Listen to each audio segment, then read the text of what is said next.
Mortal Kombat. Not only one of the biggest fighting game franchises of all time, but one of the most well-known gaming franchises, period. I don't think the series is that good. Now, I don't necessarily mean mechanically, although it certainly has its blunders.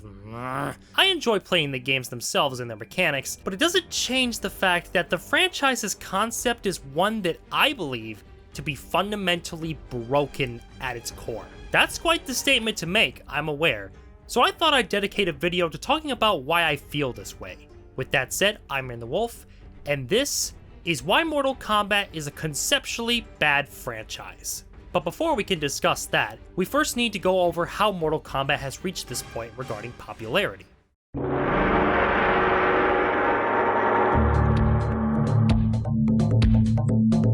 Many younger gamers today don't quite realize that there was a time when Mortal Kombat ruled the gaming world for a while. Before the first game's release in 1992, the most popular fighting games in arcades was Street Fighter II: The World Warrior. Even though it was a sequel to another game that was, frankly, quite shit, Street Fighter II set the standard for what a fighting game should be. It made the use of different characters from different regions, as well as directional inputs used for special moves each character could do. Mortal Kombat was intentionally made to compete with Street Fighter's success. If Midway was going to succeed in that, the game needed to stand out. So, a team of 4 at Midway came together to make the next best fighting game, including Ed Boon, John Tobias, John Vogel, and Dan Forden. The 4 initially wanted to make a ninja-style fighting game, and, to stand out from Street Fighter's more stylized graphics, they chose to go with a more realistic art style. They did this by recording real-life actors making all the moves and then crunching it down to 16-bit so that they could fit into the game. The Gore wasn't implemented into the game until later in development. The biggest reason was likely to make the game stand out to consumers. Yeah, contrary to popular belief, Mortal Kombat wasn't the first fighting game to use digitized actors in its graphics. Atari's Pit Fighter was released in 1990, and if you really want to be technical, the first fighting game to ever do it was a Japanese game called Rekkai Doshi Chinese Exorcist in 1988.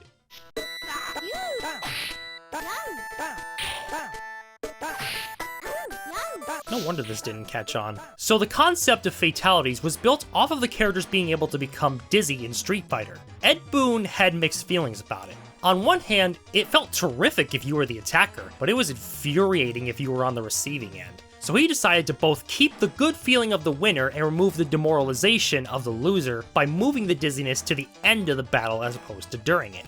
Regardless of how the violence and gore were implemented in Mortal Kombat, it was enough for people to notice. To say that Mortal Kombat changed the gaming industry would be an understatement. Not only was it an absolute hit amongst players, but it was also involved in one of the most significant turning points in the industry: the creation of the Entertainment Software Ratings Board. The federal government was understandably concerned about the content of games like Mortal Kombat, Night Trap, and Lethal Enforcers. It thus made the gaming industry create an age rating system, or else the government would have intervened. So yeah, that's how Mortal Kombat took over the gaming world for a while. It's violence and gore. However, the violence and gore are precisely why Mortal Kombat is conceptually broken. Let's talk about that.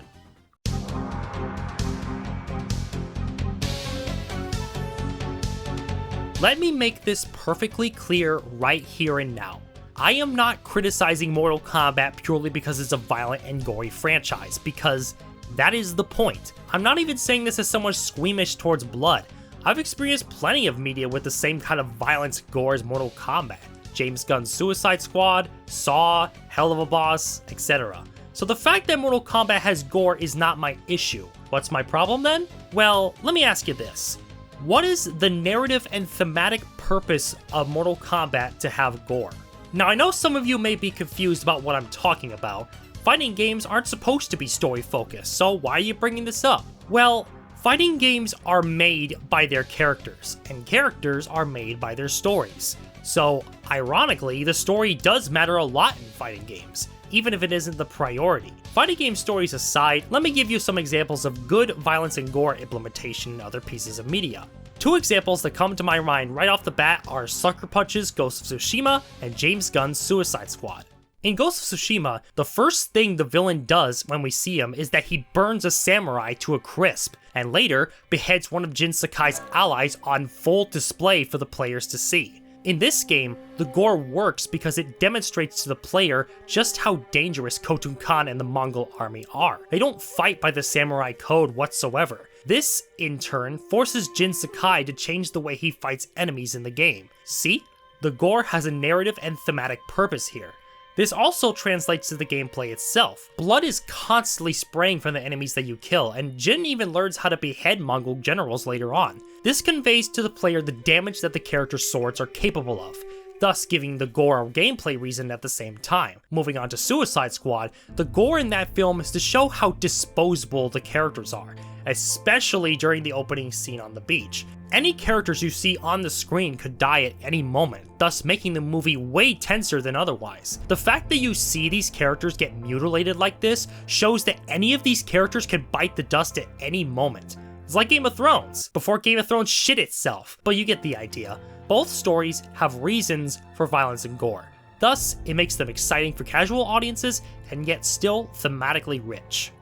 Now tell me, what the f is the point of the gore in Mortal Kombat? Initially, its purpose was just to get people talking about the game when it was in arcades. While that may have been a good selling point 30 years ago, in today's day and age, there's no weight behind it anymore. Frankly, Mortal Kombat seems utterly disinterested in giving its violence any depth. It exists solely so players can kill off characters in increasingly grotesque ways. Speaking of which, Fatalities in Mortal Kombat not only have no real reason to still be in the game thematically, but they also completely snap the game's canon in half. Usually, when it comes to multiplayer games with different characters of different alignments, the game must allow every combination of characters to maintain the game's status quo. Let's take Dragon Ball FighterZ for example. In that game, you can have a team consisting of Goku, Cell, and Goku Black, even though they would never be on the same team in terms of Dragon Ball's canon. However, the game must allow you to put the three together because otherwise it would limit the player's input, which is a massive no-no in making fighting games. It's the same deal with games like Overwatch. You could have a team of 5 consisting of Tracer, Reaper, Moira, Roadhog, and Ana, even though the characters would never agree to do that. Once again, however, the game has to let you do this so that the lore doesn't limit the player's input. Now you may be thinking, well, how is that different from Mortal Kombat? Mortal Kombat has to allow you to put 2 people who genuinely care for each other against one another all the time. True, but here's the difference between the two. Whenever Goku defeats his son Gohan in Dragon Ball FighterZ, he doesn't proceed to rip his son's head off along with his spine and then impale it on a pike. You see what I mean? Mortal enemies and bitter rivals killing each other off is one thing, but Johnny Cage ripping a hole in his daughter's chest while saying "Here's Johnny" is pretty fucked up. And the worst part about it is that characters like Jax will never acknowledge the fact that he just used his daughter's lower jaw as an ashtray. Like, what the fuck? How could you even fix something like this? Again, it's not like NetherRealm could just lock you out of doing fatalities because they need that selling point to mean something. Now, some people may argue that this argument is hypocritical, saying that anime fighting games have tons of highly destructive finishers being used all the time. However, that argument completely misunderstands the purpose of dramatic anime finishers versus the purpose of fatalities. In an anime fighter, or really any other fighting game, supers and finishers are about a character showing their full power to their opponent. No one is saying that you could survive, say, Goku Black's level 3 super in Dragon Ball FighterZ, but the point of that super move is for Goku Black to show these sinners how he will annihilate them. Meanwhile, Mortal Kombat fatalities are specifically about causing as much pain and mutilation to the other person as possible. It's not about characters showing what they're capable of, it is purely so that NetherRealm can show more torture porn. I bet some of you wonder why I care so much about fatalities being in the game when it's been a part of the series since day one. Well, the fatalities dictate literally everything about the game, and nowhere is that more prevalent than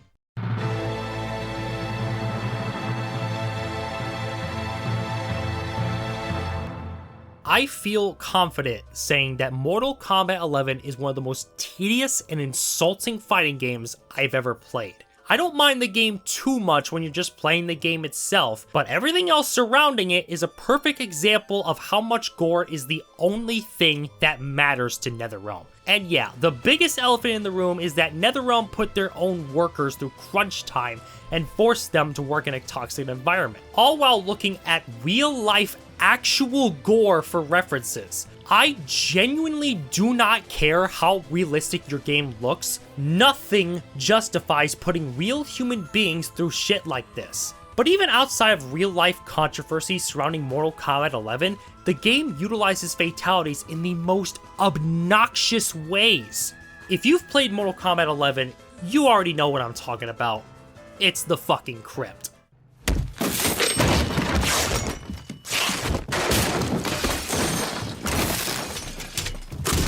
For the uninformed, the crypt in Mortal Kombat 11 is where you can unlock random rewards for certain characters. These include concept art, costumes, fatalities, and brutalities. Basically, any customization for these characters must be unlocked from the crypt. However, the chests in the crypt require gold or souls to be opened. On top of that, 90% of the chests are entirely random. You could spend hundreds of thousands of gold just opening chests and still not get anything for the character you care about. But oh, what's this? Why, a handful of character-specific chests have guaranteed rewards inside them. How do you unlock them? By using hearts. How do you get hearts? By doing fatalities. And you want to know the funniest part? Whenever you do a fatality or brutality, you usually only get 3 to 5 hearts in a single match, and these character-specific chests will usually require 250 hearts each. This means that you have to do upwards of 50 fatalities before you can even open one fucking chest. Oh, what's that? Are fatalities becoming monotonous to you? Well, too bad! You gotta watch them until you love them! That would be bad enough, but it gets worse.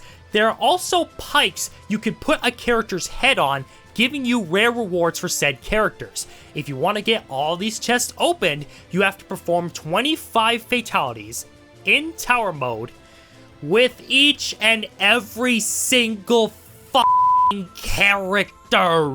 Granted, the crypt doesn't have chests for all the DLC characters, but this still requires you to perform 625 fatalities to unlock all the chests. And keep in mind that the characters selected from the tower mode are random. Isn't that just so funny?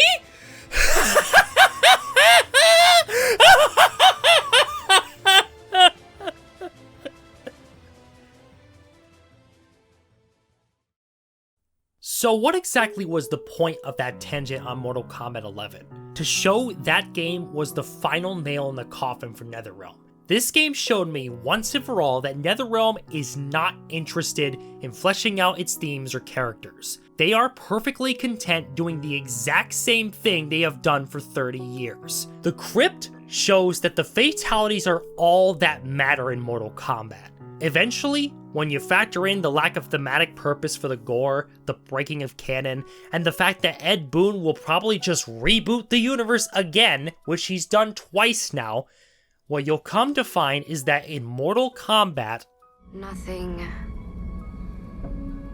matters. The characters don't matter, the story doesn't matter, and even NetherRealm's own employees don't matter. All that matters to them is giving us more violent, gory deaths that ultimately mean nothing. As I'm writing this, the second Mortal Kombat reboot titled Mortal Kombat 1 is releasing in a few months. Except this time, Street Fighter 6 is out and Tekken 8 is on its way next year. Will Mortal Kombat do well financially despite the competition? Yeah, of course it will, it's Mortal Kombat. But will it continue to do what it's always done for 30 years? Or will NetherRealm finally start to flesh out its characters and story for the better? Who knows? Who cares? I am done giving Mortal Kombat the benefit of the doubt. If you like this series, more power to you. Maybe you see something in it that I don't. As for me, I never want to play games like Mortal Kombat 11 or even think about them again. Until then, my name is Arin the Wolf, and I hope you all have a good day. Stay strong, and live life.